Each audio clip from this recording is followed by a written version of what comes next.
Tá, Pri. Na verdade, é assim, eu acredito isso como profissional, né? Primeiro que o profissional que está na minha de frente, ele tem que saber da responsabilidade que ele tem, né? Quando eu falo da responsabilidade que ele tem, para mim, o primeiro aspecto mais importante dentro dos pilares do acolhimento é ter uma escuta ativa. Então, eu acho que isso acontece quando o paciente ele busca um profissional da saúde, que é o médico, né? Quando ele está no primeiro contato, porque assim, das queixas que eu recebo, geralmente ai, Gi, demorou muito para ser diagnosticada, ou diagnosticado, o médico não olhou nos meus olhos, eu não conseguia falar. Então, assim, confesso que isso me incomoda muito, né? Até porque na associação, dentro da BEM, nós somos uma associação que é parte integrante, né, dessa questão de articular com as instituições públicas, né? Então, eu articulo na saúde, na assistência. Então, é um universo totalmente diferente do que a gente faz dentro da associação. Eu falo no sentido de que você dá atenção para o paciente. Então, a gente está falando aqui, por exemplo, na saúde, são milhares de pessoas, não tem só esclerose múltipla. Então, o paciente chegou, ele quer falar, ele se sente até constrangido de falar o que ele está sentindo, né? Então, assim, isso me incomoda, porque, assim, a gente precisa sempre falar de educação permanente, seja em saúde, assistência, em todas as áreas.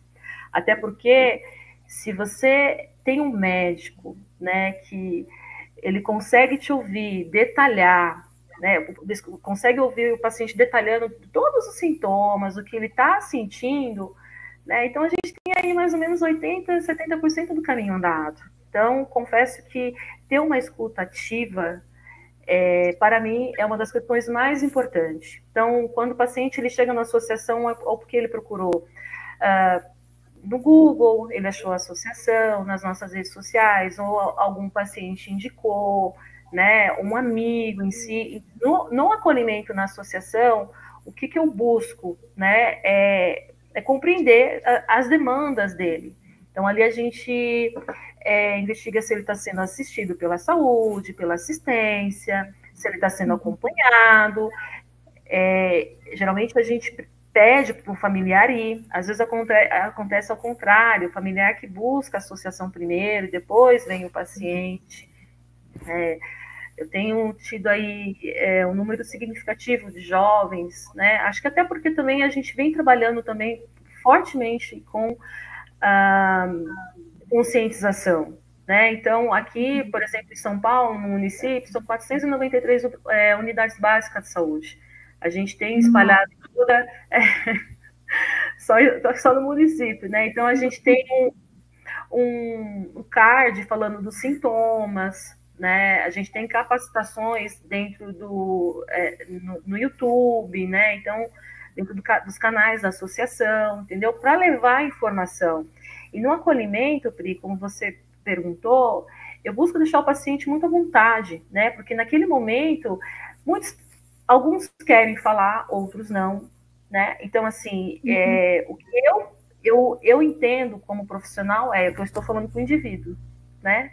Eu não estou falando com o CID. Então, eu gosto muito de trabalhar essa questão no paciente quando eu recebo ele. Ele sai de dentro da minha sala, a gente já atende o telefone dessa forma, né? Que ele não é um diagnóstico. Então, a gente trabalha muito essa relação do indivíduo, né? Até porque se alguns pacientes, por exemplo, chegam na associação, profissionais falam para ele, olha, você vai estar daqui a um tempo na cadeira de rodas, ai, você sabe, hoje você não vai poder fazer o que você fazia antes. Então, é muito complicado isso, né? Então, o que eu tento transmitir dentro do acolhimento é potencializar essa questão do indivíduo, que ele é uma pessoa, que ele está ali, a partir daquele momento ele vai iniciar um tratamento, porque a primeira coisa que eu falo, foca no tratamento, sabe? Então, eu gosto de trabalhar dessa forma, entendeu? Reconhecendo o ser humano dentro das suas questões isoladas, né? A gente tem bastante gente recém-diagnosticada ou em primeiro ano de diagnóstico, então a pessoa que está tentando entender o que aquilo significa na vida dela, né? Como ela pode fazer uma adaptação à doença, a limitações, ao tratamento, etc. Como ela pode se ajudar, né? Então, como ela pode direcionar, né, a agenda dela, a rotina dela, para ter o menor impacto possível da doença, né? Então, ela quer saber, ela quer melhorar, ela quer, né, se engajar no processo de tratamento, né? A gente vai trabalhando muito isso também, né?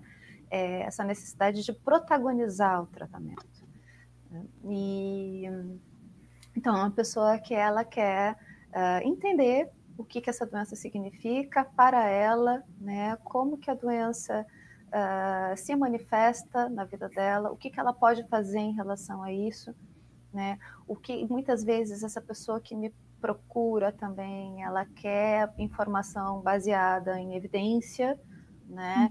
Então, ela quer também saber, né, o que eu devo fazer, o que eu não devo fazer, como eu devo fazer, né? Ela quer melhorar a qualidade de vida dela, porque ela sabe que vai impactar também na doença, então ela quer dormir melhor, ela quer ter uma vida mais ativa fisicamente, ela quer se alimentar melhor, e aí a terapia, especialmente a terapia cognitivo-comportamental, entra aí, né? Nessa mudança de comportamentos, que é tão importante para a gente ter um sucesso de tratamento, né? Falando de esclerose múltipla e falando de outras doenças crônicas também. Doutora, desculpa te interromper. Essa pergunta, inclusive, Renato, tem algumas perguntas no chat, mas antes eu queria fazer. Pode perguntar. Eu queria perguntar à doutora, porque conversando com alguns amigos, isso não é uma coisa regional, é geral, né? O Brasil todo tem quase a mesma dúvida. Priscila, você faz terapia? Faço terapia. E o que você identificou para precisar ir para terapia? Tipo, o que a pessoa que tem uma doença rara, que está em casa, pode se questionar para pensar assim, eu preciso fazer terapia por conta disso, disso, disso. Eu sempre respondo que a pessoa deve fazer terapia de qualquer maneira. Tendo ou não tendo algum problema, a gente precisa do terapeuta. Mas, assim, eu queria saber da doutora Luciana o que é que essa pessoa que tem a doença rara que está em casa precisa prestar atenção em alguns comportamentos que precisem da assistência de um terapeuta. Essa pergunta é maravilhosa, Priscila. Bom, todo mundo precisa fazer terapia realmente, porque todo mundo precisa saber quem se é, né? Se conhecer, né? Ter minimamente um mapa aí para poder navegar aí nesse marzão agitado que é a vida, né? Mas, enfim, a gente vai para a terapia para a gente saber quem a gente é e o que a gente tem para dizer, né? Mas, enfim, a pessoa com a doença rara, né? Quando é que ela deve buscar terapia? Bom, ela deve buscar terapia, né? Primeiro, quando ela se vê atravessada por uma enxurrada de emoções que muitas vezes vão impactar no dia a dia dela. Então, uma pessoa que está tão ansiosa, que está com o sono prejudicado, a pessoa que está tão ansiosa que ela não está conseguindo funcionar muito direito, né? Ela está com dificuldade de atenção, de concentração, de raciocínio, né? É uma pessoa que, às vezes, pode ser comprometida ali numa questão de humor, então começar a se isolar, começar a ficar muito triste, perder o prazer nas coisas que faz normalmente, né? A pessoa que começa, né, a, de repente, ter algum tipo de alteração no comportamento, então, como eu falei, um isolamento, sono, alimentação, começa, de repente, a comer demais ou comer de menos, né? Também a pessoa precisa, como eu falei, protagonizar esse tratamento. Então, ela vai, a parte, vamos dizer, a parte grossa e mais importante do tratamento não é a medicação, não é a consulta com o médico. É o que ela vai fazer no seu dia a dia, são as escolhas que ela vai fazer diariamente, né? Então, a pessoa com doença rara, ela deve buscar um terapeuta cognitivo-comportamental para alinhar, né, essa agenda, essa rotina com o que é necessário, com o que o tratamento exige, né, de uma doença crônica. Então, a gente tem que comer bem, tem que dormir bem, tem que se exercitar diariamente, né? São coisas essenciais que eu divulgo, que tem a doença toda.